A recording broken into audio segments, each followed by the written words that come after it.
Videoan ko nga kayo, si Gundina at Bunso. Pakita mga sisiw, flex mga sisiw ba, flex. Bunso. Si Bunso na mayabang na makulit. Tingin ako.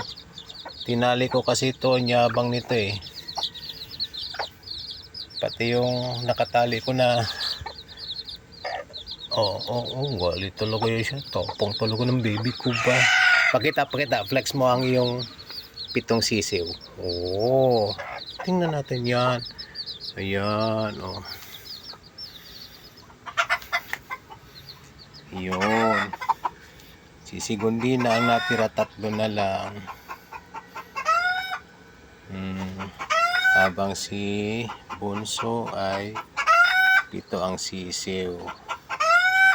Alright. Okay, sige. Thank you.